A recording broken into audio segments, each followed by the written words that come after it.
Saudara-saudari yang terkasih, yang lagi viral, yang lagi vibes, ya, ada film bergenre Katolik, eksorsisme Katolik, kuasa gelap. Ada sudah nonton? Sold out ya? Ya. Tapi saya sharing sedikit ya, karena ada umat di tempat saya melayani itu mengajak saya, jadi saya cuman dibayarin, ya udah saya ngikut aja. Jadi ada beberapa hal yang menarik saya kira, mungkin berkaitan dengan Injil hari ini. Ya. Jadi pertama-tama saya melihat ya, saya merefleksikan ya, bahwa ada tokoh-tokoh ya, bukan pemainnya ya. Kalau pemainnya keren-keren. Ya. Bahwa tokoh-tokoh yang dalam film itu memang mengalami luka-luka batin. Saya nggak bisa nyebutkan gimana Romo isinya filmnya, ya jangan dong, nanti nggak surprise. Jadi yang luka-luka batin itu nampak dari diri misalnya Romo Thomas yang ganteng itu ya. Ya, si Jerome Kurnia. Dia mengalami luka batin karena orang tuanya dan adiknya meninggal dalam sebuah kejadian tragis. Sampai dia mengalami krisis panggilan. Jadi luka batin membuka kuasa gelap juga sebenarnya. Bukan hanya setan saja ya, tapi luka batin ini ternyata membuka kuasa gelap juga masuk. Bahkan seorang romo pun bisa terluka batin dan krisis panggilan. Hampir meninggalkan imamatnya. Ya. Yang kedua adalah sosok gadis namanya Kailah, terluka batin juga karena meninggal ayahnya. Karena ibunya mau nikah lagi dengan laki-laki lain, dia nggak bisa terima. Di situ kuasa jahat masuk. Dan dia tentu saja bermain dengan main-mainan kuasa gelap itu, yaitu pintu masuk yang membuat dia sampai kerasukan. Hal lain yang menarik adalah ketika melihat posternya ya, Bapak Ibu, poster kuasa gelap itu, ada benda rohani apa itu yang Anda lihat di situ? Benda rohaninya apa? Rosario. Bulan ini bulan apa? Bulan Rosario, Oktober. Mungkin nggak tahu apa sutradaranya itu sadar atau tidak. Kenapa jurus terakhir justru Rosario yang bisa melepaskan. Katanya 7 roh jahat lebih banyak lagi yang masuk dan merasuki.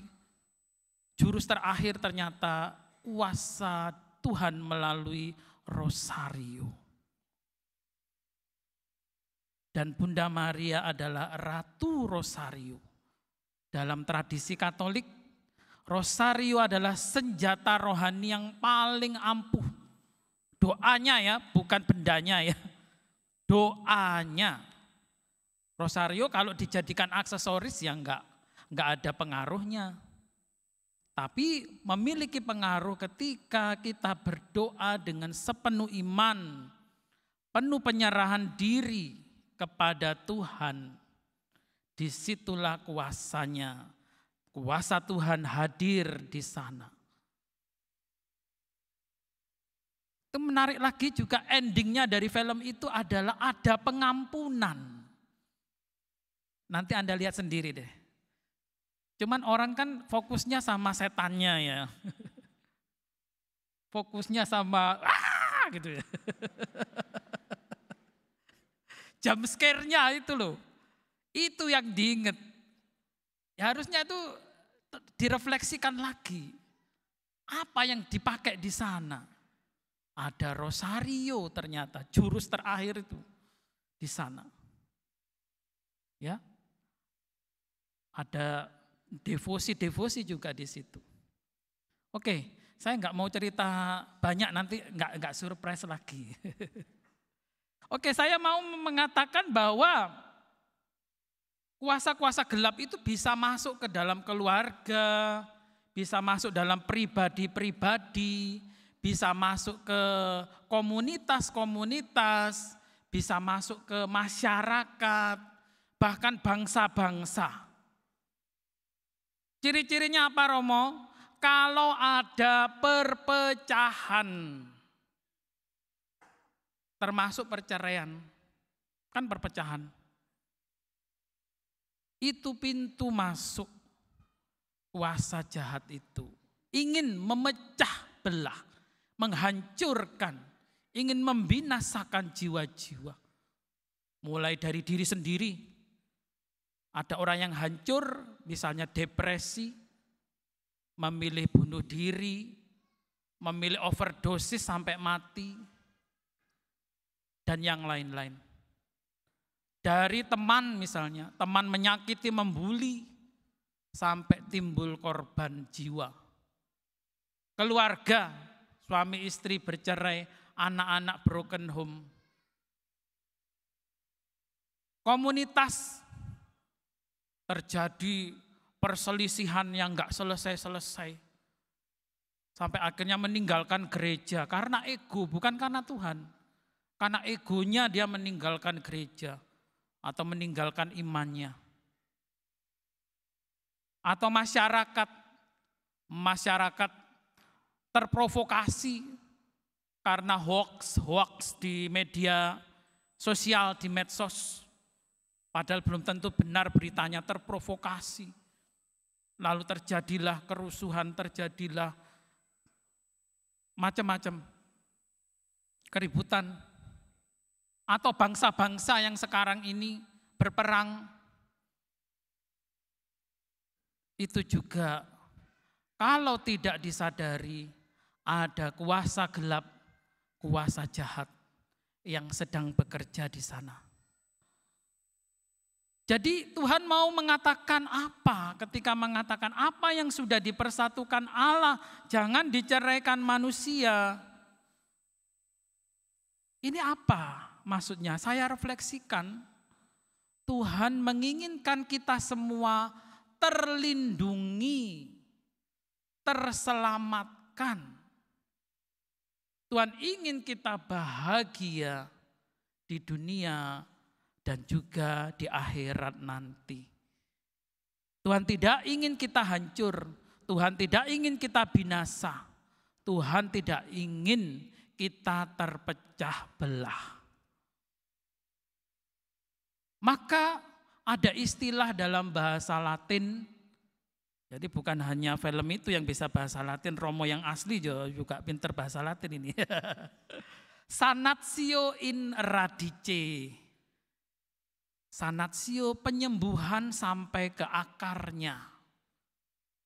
Jadi kalau Tuhan mau menyembuhkan kita, itu sampai ke akar. Maka saya sebutkan tadi luka batin. Mungkin film Kuasa Gelap itu yang satu yang kurang adalah penyembuhan luka batin belum. Hanya satu Romo Thomasnya sudah di endingnya. Yang lain belum dilakukan penyembuhan. Karena kalau tidak, itu kuasa gelap bisa masuk lagi karena luka batinnya belum ketutup. Ibarat seperti kapal bocor, ya. Kalau bocornya halus ya lama-lama tenggelam kapalnya, apalagi bocor kasar, bocor parah, ya udah langsung tenggelam. Maka harus disembuhkan. Luka-luka batin, pertama diri sendiri. Kita perlu berdamai dengan diri sendiri. Apakah saya sudah mengasihi diri saya? Ada pemuda yang minta perminyakan waktu itu orang tuanya datang ke pastoran, ke tempat saya. Kebetulan saya yang melayani. Lalu saya lihat kondisinya di rumah sakit. Anak ini umur 35 tahun, anak muda laki-laki. Badannya gede. Ternyata ginjalnya sudah rusak. 3 kali cuci darah. Seminggu 3 kali. Sudah sampai nyerang jantungnya, nyerang limfanya, ada polips, macam-macam. Lalu saya mendoakan seperti biasa, memberi perminyakan, lalu saya bilang ke dia, kalau kamu diberi kesempatan Tuhan hidup, sayangilah tubuhmu, sayangi badanmu, jangan kau rusak. Mungkin dia makan tanpa menjaga kesehatan, suka yang instan atau yang manis-manis, suka ngopi macam-macam. Bukan berarti kopi salah ya, enggak. Tapi berlebihan itu juga tidak baik. Sampai badannya 100 berapa gitu, 127 kilo atau berapa itu. Rusak dalemannya, organnya. Ya, sayangi dirimu dulu, sayangi tubuhmu, sayangi hidupmu, jangan disia-siakan. Kemudian sayangi keluargamu, sayangi pasanganmu, sayangi anak-anakmu, sayangi orang tuamu. Terus kalau bisa sayangi komunitas-komunitas, termasuk gereja, lingkungan, apa saja yang ada di dalam sekitar kita ini.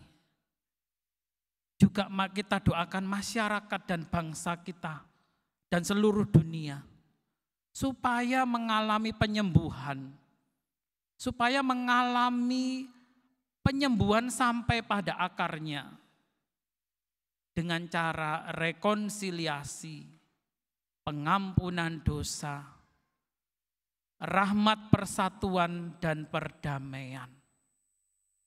Ini loh yang harus kita renungkan. Ada banyak masalah dalam suami istri ya. Ya beberapa yang saya dengar katanya sebagian besar masalah finansial. Ya. Memang tidak mudah apalagi situasi-situasi saat ini. Tetapi marilah jangan jadikan alasan itu untuk memecah belah satu sama lain. Tapi jadikan itu kekuatan untuk bersatu lebih kuat, saling mendukung, saling mendoakan.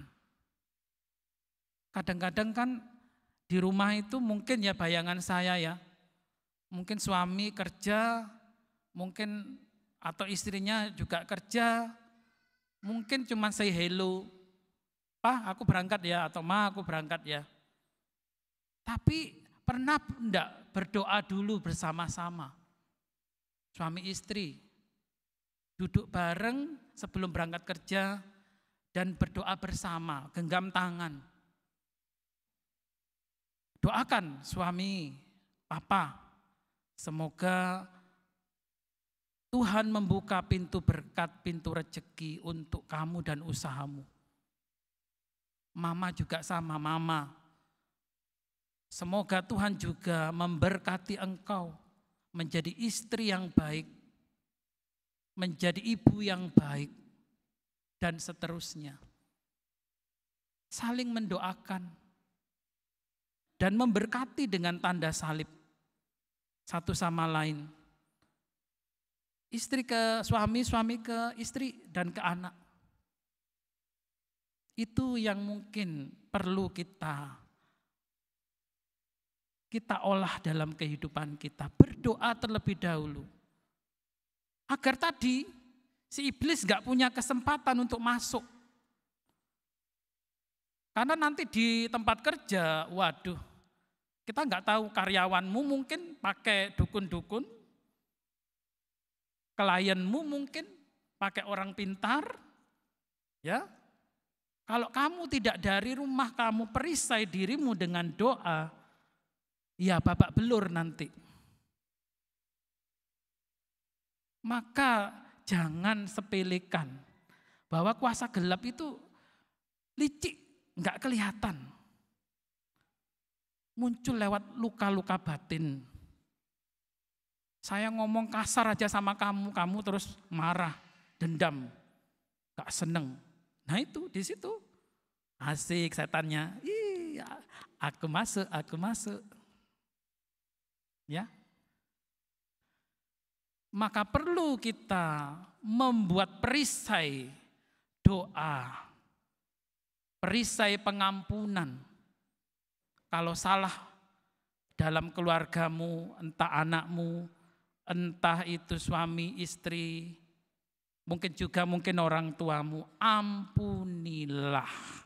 Karena itu satu-satunya kuasa yang tidak bisa dilawan oleh si jahat. Pengampunan itu luar biasa dahsyat. Saudara-saudari, mari kita renungkan sekali lagi. Dalam kitab Kejadian dikatakan, Allah menciptakan penolong yang sepadan bagimu. Ini kalau saya refleksikan bukan hanya suami istri ya, tapi kita semua adalah penolong yang sepadan satu sama lain. Kita mau dipakai Tuhan menjadi penolong yang sepadan. Apalagi dalam keluarga. Kalau kata sepadan itu berarti kita menghormati dia karena dia adalah citra Allah. Dia adalah gambar Allah.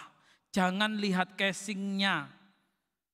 Jangan lihat kulitnya hitam, jangan lihat rambutnya, jangan lihat hidungnya. Lihatlah kanan kirimu itu adalah citra Allah. Coba dilihat kanan kirinya dulu. Itu citra Allah loh. Ya, nah senyum kan? Iya, citra Allah itu. Kanan kirimu itu. Jangan nanti pulang dari sini kau lihat, jadi bukan melihat citra alam gara-gara parkir atau enggak sabar, lalu hilang, enggak terlihat lagi citra Allahnya ya. Jangan. Yang ada di samping kanan kirimu, di depanmu, di belakangmu, di sekitarmu ini, semua citra Allah. Semua menjadi penolong yang sepadan. Kalau ini kita renungkan, maka tidak ada perang, tidak ada perceraian, tidak ada perselisihan, tidak ada musuh. Karena kita melihat dalam diri orang ada citra Allah, ada gambar Allah, ada penolong yang sepadan. Dalam Mazmur 63 ayat 8, firman Allah, jiwaku melekat kepadamu ya Tuhan. Kata melekat ini sama dengan kalau bahasa Ibraninya, sama dengan kata apa yang dipersatukan oleh Allah. Kata dipersatukan itu ada kata yang sama dengan jiwaku melekat kepadamu. Artinya apa? Kita mau bersatu dengan Tuhan dalam kasih. Kalau kita bersatu dalam kasih berarti ada kekuatan cinta kasih yang bekerja. Dalam keluarga, dalam pertemanan, dalam usaha bisnis, dalam komunitas, masyarakat, bahkan bangsa-bangsa. Ini yang harus kita upayakan. Kalau kita bersatu dalam Tuhan, kita memiliki kekuatan cinta kasih, kita memiliki kekuatan pengampunan dan rekonsiliasi serta persatuan dan perdamaian, maka kuasa gelap tidak akan menyentuh kita. Semoga dengan firman Tuhan ini kita semua diteguhkan tetap bersatu dalam kasih, dalam iman, dan dalam pengharapan. Tuhan Yesus memberkati.